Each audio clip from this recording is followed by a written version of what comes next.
Bueno, tengo primero que todo que darle mis agradecimientos a Mi Tierra Televisión por haberme invitado a este magnífico programa, en el que me siento muy complacido de estar de nuevo y hablarle a todos los televidentes sobre sucesos históricos del mayor interés.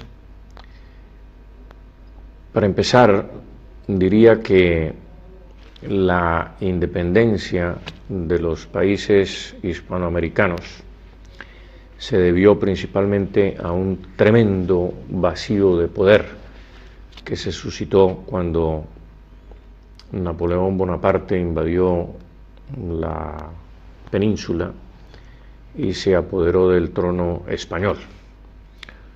Un tremendo vacío de poder que se complementa con la leyenda negra que tejieron franceses, holandeses, italianos y alemanes contra España, pero principalmente los más activos, holandeses e ingleses. Esa leyenda negra fue calando en lo más hondo del sentir hispanoamericano, por supuesto, auspiciado todo por esa especie de encandelillamiento que sufrió América con la Revolución Francesa, en la que se proclamaron los famosos derechos del hombre, unos derechos que evidentemente, o de los que gozaba evidentemente los pueblos hispanoamericanos, que siempre tuvieron a su disposición unas libertades muchas veces negadas en otras colonias de otros países en distintas partes del mundo. Por lo tanto, para despejar un poco el panorama histórico, no es cierto que España o la presencia española en Hispanoamérica fuese una presencia opresiva, en el sentido de que a los hispanoamericanos les era negada unas libertades fundamentales, puesto que, por ejemplo, en 1789, en Santa Fe de Bogotá, no había un solo español nacido en España directamente que ocupara el Cabildo de Santa Fe de Bogotá. El Cabildo estaba ocupado totalmente por criollos. Había varios virreyes de origen criollo. Altos cargos de la administración pública eran detentados por criollos. Por ejemplo, el comandante de la Armada Española era un criollo. Muchos generales, entre ellos el general Enrile, que era nacido en Cuba, que fue segundo de Pablo Morillo, el pacificador en América. En fin, hay muchísimos ejemplos en que los criollos ocupaban los más altos cargos de la administración pública española. De tal manera que es necesario y es menester disipar esas dudas sobre esa presencia onerosa de España en América, en el sentido de que monopolizaba todos los cargos públicos. Es cierto que Carlos III sí comenzó una política hasta entonces desconocida en América, que era ir nombrando funcionarios nacidos en la península, en altos cargos públicos en América, pero en su cenit de esa política no se llegó a más del 50%. De tal manera que las causas de la independencia las podríamos cifrar no solamente en ese vacío de poder, sino en ese encandelillamiento de la Revolución Francesa, en la leyenda negra, toda una especie de cóctel Molotov que fue germinando y fue echando raíces profundas hasta que sobrevino la chispa con el apresamiento de Fernando VII. Por supuesto, el mismo desorden experimentado en España con las juntas supremas, las rivalidades entre las juntas supremas, que unas no reconocían a otras, que las juntas de cada provincia se creían independientes y supremas a su vez. Todo eso unido a esa espantosa guerra de independencia española contra el ejército invasor, y las expectativas creadas por las mismas juntas de gobierno que iban surgiendo al desgaire de los vientos y de los acontecimientos militares en la península. Por ejemplo, la abolición del monopolio comercial que tenía Cádiz, que fue anunciado con bombos y platillos en América y que luego fue desautorizado por las mismas autoridades. Eso creó una gran confusión y un gran desencanto en la América, porque no se atinaba a saber si es que los gobernantes que en ese momento ocupaban las sedes del poder o la sede del poder en la península era una bola de orates o qué era lo que les pasaba, porque se contradecían permanentemente en sus disposiciones sobre las penínsulas americanas o sobre las posesiones americanas. De tal manera que en ese clima de confusión, de guerra, de desasosiego, surge la figura del libertador Bolívar. Bolívar, que ha sido considerado un genio militar, que lo era con algunos matices, que ha sido considerado por muchos casi como un semidios, prácticamente en todos los países emancipados por don Simón Bolívar, se le considera eso, un semidios, hasta el punto en que las señoras se tienen que cubrir las espaldas desnudas para entrar a su quinta en Bogotá, por ejemplo. Por lo menos hace unos años que no visito la quinta, pero en alguna oportunidad sí pude presenciar eso. Es como un semidios, es el altar de la patria, es Bolívar, lo significa todo. La sede o el origen de las libertades públicas. Pero no hay que confundirse. Bolívar era un dictador. Bolívar fue un dictador y siguió siendo un dictador prácticamente toda su vida. Creo que el ejercicio más notable, según él mismo lo ha reconocido, fue la dictadura. Y Bolívar, adicionalmente, con otras virtudes, la inteligencia era una de ellas, y evidentemente era un hombre inteligente, sagaz, pero era un hombre sanguinario. Sobre ese tema no nos podemos confundir, y tuvo muchísimas muestras de crueldad a lo largo de su vida. Pero es que para poder entender esa disposición o predisposición de Simón Bolívar hacia la crueldad, hay que entender un poco sus orígenes familiares, su propia familia. Por el lado de su padre, por ejemplo, su padre era un hombre cruel, si se hace referencia en primer lugar a que abusó de muchas mujeres, violó muchas mujeres, forzó muchas mujeres, acusó a sus maridos, aquellas mujeres que él deseaba, hizo encarcelar y acusar falsamente a varios maridos para poderse aprovechar de sus mujeres. Sus antepasados también, por el lado de su madre, eran personas violentas, de origen alemán, con muchos odios y con mucha animadversión hacia castellanos, hacia vascongados, hacia extremeños. Su familia Hedler, por parte de su bisabuelo y de su abuelo Palacios, pues también tenían esas características. Su hermana, María Antonia, era una mujer cruel. Ella misma confiesa haberle rajado la cabeza al carpintero de su hacienda, de su ingenio, porque le falló en alguna cosa y le dio de palos y tenía unos accesos de ira impresionantes también. María Antonia y Bolívar tenían unas características, digamos, negroides, a diferencia de sus otros dos hermanos, Juan Vicente y su otra hermana, que eran rubietes, por el lado pues alemán, pero ellos tenían unas características negroides, y tal vez eso influyó muchísimo en el ánimo y en la disposición de Bolívar contra los españoles. Y voy a explicarme por qué. Es que su abuelo paterno compró, invirtió un dinero, unos 20.000 o 23.000 ducados, para comprar uno de los 2 títulos nobiliarios que fueron entregados al convento de Montserrat para ayudar a financiar ese convento.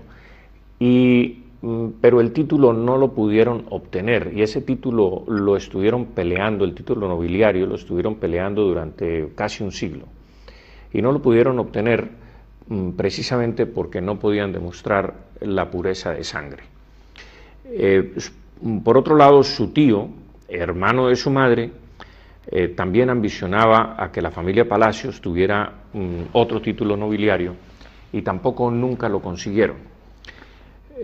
Parece que su bisabuelo tuvo algún lance amoroso con una negra, y de esa unión nació una niña que se llamaba María Josefa Marín, y María Josefa Marín es la bisabuela del Libertador, Negroide, y heredó la fortuna que le dejó su padre. Pero aún con toda esa fortuna, pues no pudieron obtener el título nobiliario, porque justamente en los documentos que ingresaron a la corte y que pelearon en Madrid, pues dejaban por fuera esa ascendencia negroide, y sencillamente los abogados pues no entendían por qué faltaba una persona en ese árbol genealógico. Y es que ellos, por supuesto, como pertenecían a la nobleza caraqueña y eran gente pues muy estimada y de mucho dinero, pues se avergonzaban de los orígenes de su bisabuelo. De tal manera que yo creo que en el fondo eso resintió muchísimo la familia después de un siglo de pleitos sin lograr esos títulos nobiliarios. Pues en el ánimo de Simón Bolívar fue creciendo ese resentimiento contra la corona española y contra todo lo que significara España y la nobleza española. De tal suerte que pienso yo que eso fue una motivación muy importante. Se dice que Bolívar maltrataba a los negritos cuando era niño, y hay algunos escritos sobre ese tema. Era un niño cruel y fue un adulto cruel. No vaciló durante las guerras de independencia declarar la guerra a muerte contra los españoles y canarios, vale la pena, según el mismo documento que él firma, la guerra a muerte contra españoles y canarios, en la que no vacilaba en fusilar prisioneros de guerra y otros prisioneros que no eran propiamente de guerra, sino simples comerciantes que vivían en Caracas, que tenían sus haciendas, que tenían sus negocios en distintas categorías de la vida comercial, y todos fueron cogidos presos, sus fincas, sus propiedades, sus casas fueron decomisadas, y en ese desastre que fue la guerra civil, porque en realidad fue una guerra civil de criollos contra españoles, en esa guerra civil el Estado vivía prácticamente de las propiedades que remataba de los españoles. Bolívar no vaciló en darle una especie de solución final al tema español, un poco parodiando lo que sucedió en la Segunda Guerra Mundial con Hitler y los judíos. La solución final de los judíos, esa tuvo unos antecedentes muy importantes en esa causa bolivariana. Es que Bolívar dio esa solución final, es que tenía un montón de prisioneros y ordenó su asesinato in misericordia a uno de sus sicarios, entre otras cosas de apellido Arismendi, un hombre sumamente cruel. Bolívar mismo presenció el asesinato y ordenó el asesinato de 380 y pico de españoles en Valencia, cuando estaba en Valencia en el año 1813. Pues esa solución final hay que decirlo de esta manera, sacaban a los heridos de los hospitales, por ejemplo, y los remataban en la calle. Y a los prisioneros españoles que llevaban como un año en la más absoluta desesperanza en las mazmorras de La Guaira y en las mazmorras de Caracas y de Valencia, hacinados, hacían sus necesidades corporales aherrojados, amarrados con cadenas durante cerca de un año. Ordenó su asesinato y para ahorrar pólvora, y hay que decirlo con mucho pesar, con mucha tristeza, finalmente decidieron ejecutarlos a sablazos y a machetazos y a puñaladas. Los ancianos eran llevados sentados, amarrados en unas sillas, y les descargaban los sablazos en la cabeza y en los miembros. Allí se entrenaron muchos asesinos que luego fueron a la Nueva Granada, donde se hizo una independencia relativamente pacífica, pero las tropas venezolanas, cuando llegaron a la Nueva Granada, enseñaron a matar españoles en esa provincia. De tal manera que los que quedaban vivos allí en La Guaira, en Caracas y en Valencia, que quedaban vivos, heridos en el suelo, los sicarios de don Simón Bolívar levantaban una piedra enorme y les aplastaban la cabeza con esa piedra. Y muchos otros fueron forzados a llevar sobre sus hombros un haz de leña para consumir sus cuerpos. Es decir, los mataban a puñaladas y luego los amontonaban estos cadáveres. Muchos de ellos pues no eran cadáveres, sino que estaban vivos, y les prendieron candela con esos haces de leña y muchos de ellos murieron quemados vivos. Bolívar personalmente presenció la ejecución de 386 españoles en esa época trágica de la independencia y fusiló muchísimos otros. Hasta, si se contabiliza los asesinatos de Simón Bolívar desde 1812 a 1814, suman más de 2000 asesinatos a sangre fría y sin fórmula de juicio. Era, por supuesto, un hombre engreído, muy engreído, nunca miraba de frente. San Martín, por ejemplo, dice de él que le asombraba que nunca dijera la verdad, que nunca hablara con franqueza. Y otros cronistas de la época dicen que hablaba a sus generales en tono humillante, despectivo. Era un engreído. Y ahora en esta época, cuando surge la figura del señor Chávez en Venezuela, la verdad es que toda esa fisonomía psicológica del libertador creo que la ha asumido el señor Chávez con todas sus consecuencias. Un hombre engreído, claro, por supuesto, sin la inteligencia de Bolívar, con lo cual pues el señor Chávez luce como un gorila frente a un hombre inteligente que era Bolívar, pero al mismo tiempo hay que responsabilizar en mayor grado a Simón Bolívar por todos esos asesinatos, siendo un hombre ilustrado como era y un hombre inteligente. Por supuesto que le cabe muchísima mayor responsabilidad. Pero los episodios desconocidos de Bolívar, por ejemplo, hay que narrarlos. En el próximo libro que habré de publicar, que se llama Al oído del rey, allí narraré muchos episodios totalmente desconocidos sobre la vida del libertador y que he venido encontrando a lo largo de todas estas investigaciones históricas que estoy haciendo. Por ejemplo, Bolívar, los historiadores no cuentan que él sitió a Santa Fe de Bogotá. Los historiadores dicen que simplemente entró a Santa Fe de Bogotá, pero no cuentan que sitió a Santa Fe de Bogotá y ordenó a sus tropas saquear la ciudad y violar mujeres durante 48 horas. Esto es un hecho histórico verdaderamente dramático. Bolívar sitió a Cartagena de Indias durante varios meses y cometió todo tipo de crueldades con los cartageneros, porque los cartageneros no querían aceptar que Simón Bolívar entrara a Cartagena, aunque les prometiera independencia. Los cartageneros querían independizarse por su cuenta y querían hacer su gobierno, pero sin interferencia, porque tenían antecedentes de que Simón Bolívar había cometido muchísimas crueldades en Venezuela durante sus guerras de emancipación.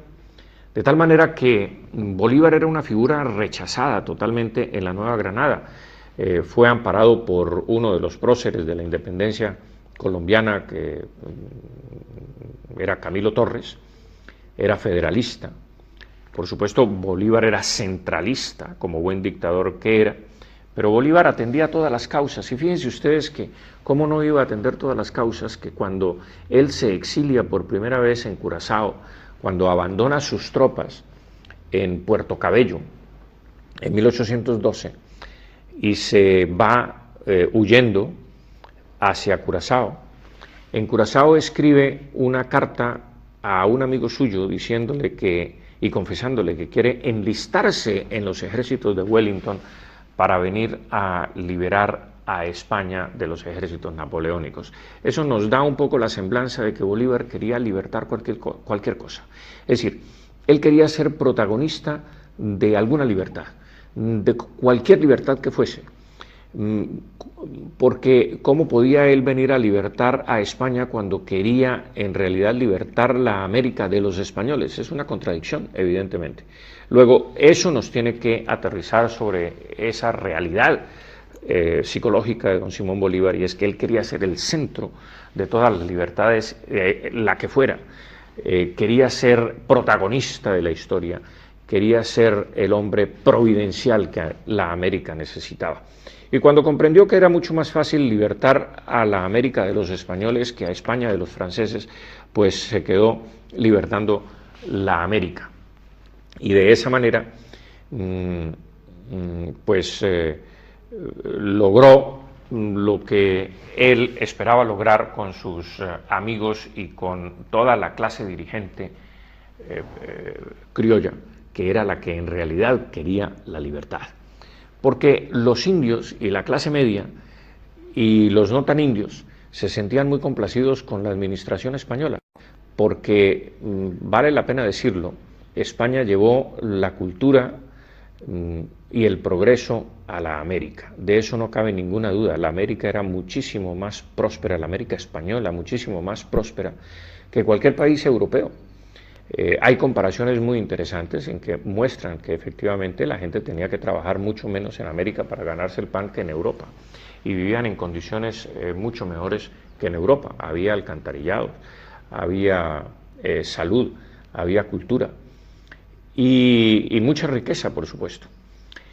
De tal manera que es la clase criolla la que despierta en sí misma esas ambiciones de caer sobre estas riquezas que fomentó España en el Nuevo Mundo, de apoderarse de ellas a guisa de una libertad idílica, una libertad que en realidad pocos países han gozado de ella, porque después de que los españoles salieron de la América, pues se aposentó la tragedia en ese continente. No ha habido sino dictadores, revoluciones, guerras civiles en cada país, prácticamente sin descanso. No ha habido un minuto de paz desde que España decidió renunciar a sus provincias de ultramar. De tal suerte que lo que los criollos planteaban era una libertad, pero para ellos. Porque fíjense ustedes, si no era una libertad para ellos y un progreso para ellos exclusivamente, si el primer decreto que se escribe en la Nueva Granada, en el nuevo gobierno, en ese interreño que va de 1810 a 1816, cuando ocurre la Reconquista Española, el primer decreto que saca el nuevo gobierno de la Nueva Granada es expropiar a los indios de sus propiedades. Expropiarlos, rematar sus mejores propiedades, rematárselas ellos mismos a sí mismos, aduciendo que ya los indios no necesitaban esa protección, porque eran iguales a los demás. Y como todos éramos iguales, pues había que despojarlos de sus propiedades. De manera pues que todo este encanto y engolosinamiento con la libertad no fue más que un canto de sirenas que abrió la puerta a unas revoluciones sanguinarias, a unos conflictos internos, a guerras civiles sin cuento, a desazón, desconcierto, confusión, que pues han reinado en América y han campeado por sus respetos durante los 200 años de ausencia española. Ahora bien, ¿qué lecciones nos dejan estas guerras de emancipación? Primero, que fueron guerras civiles, que fueron guerras fratricidas, guerras entre hermanos, porque dicho sea de paso, si los criollos hubiesen sido consecuentes con echar a los españoles de América por conquistadores y por usurpadores de las tierras americanas, yo creo que esa consecuencia tendría que haber sido echarse ellos mismos también, porque los criollos no eran más que hijos de blancos o nietos de blancos españoles, que tampoco deberían haber estado en esas tierras, deberían haber salido junto con los españoles y dejarle otra vez eso a los indios, pero no, resulta que inconsecuentemente echaron a sus padres y a sus abuelos de las Américas y se quedaron en posesión de unas tierras que tampoco técnicamente les pertenecían a ellos, sino que pertenecían a los indios aborígenes que las ocuparon antes que los blancos. Todo esto para decirles a ustedes que esa figura ensalzada de don Simón Bolívar tiene sus bemoles y hay que verlo como un hombre con sus falencias y no como el ser idealista, idílico, que fue sembrando de libertad todas las tierras americanas, sino todo lo contrario. Lo que fue sembrando las tierras americanas fue de dictadura, desolación, y hasta ahora esas tierras no se recompensan de la gran catástrofe que llevó don Simón Bolívar a las tierras americanas. Miren ustedes, cuando hubo la reacción antirrevolucionaria, contrarrevolucionaria y antiindependentista en Venezuela, y surgió la figura de Boves, cuando Boves llegó a las puertas de Caracas y Simón Bolívar, antes de irse, saqueó todas las iglesias, se robó todos los tesoros de las iglesias de Caracas y alrededor de Caracas, y sacó esos tesoros por mar para llevárselos en Carúpano, recogerlos e irse con ellos, y él se fue por tierra con 2000 hombres sin intentar defender la ciudad de Caracas, sino que evacuó además a toda la población, es decir, a las 20.000 almas de Caracas, las llevó por pantanos, por cordilleras, por planicies, por desolaciones, con hambre, sin pertrecho, sin alimento, sin comida, y 20.000 personas fueron quedando muertas a lo largo del camino hasta llegar a Barcelona, Venezuela, y hasta llegar a Carúpano, donde muchos de ellos lograron embarcarse en distintas embarcaciones, pagar con lo que podían, irse a las islas del Caribe, venirse a España como refugiados. Es decir, lo que hubo fue una verdadera catástrofe humanitaria en Venezuela y en la Nueva Granada. La clase empresarial, la clase que creaba riqueza en esos países, abandonó esos países y se vino a Canarias, se fue a Cuba y se vino a España. Y desde entonces la América, que perdió esa riqueza, no la ha podido recuperar, porque en 200 años es difícil, después de causar una catástrofe humanitaria, dejar desolados los países, sin alimento, las haciendas arrasadas, sin carne, desolación total, sin ganado, sin industria, habiendo arrasado la América como se arrasó con las guerras de independencia, pues hasta ahora no se ha podido recuperar ese capital humano, entre otras cosas por la misma incertidumbre, los mismos enfrentamientos, la inestabilidad de los gobiernos que nunca alcanzaron verdadera paz, si no contienda durante estos 200 años. De tal manera que yo creo que han sido 200 años hasta cierto punto perdidos en aras de una libertad muchas veces idílica, muchas veces quijotesca, muchas veces como una cortina de humo para amparar otros deseos personalistas y otras ambiciones personalistas. Creo que ha sido un tiempo perdido estos 200 años, cuando nosotros, unidos todos, habríamos podido formar una gran mancomunidad hispánica con un peso específico político en el mundo, con un territorio inmenso y con unas posibilidades enormes de desarrollo sin esta tragedia que estamos viviendo, que es la tragedia de Chávez y sus secuaces, que es la tragedia de Ortega y sus secuaces, que es la tragedia de todos estos mesías que han surgido en la América prometiendo bienestar, cuando lo único que han conseguido es hambre, desolación y guerra.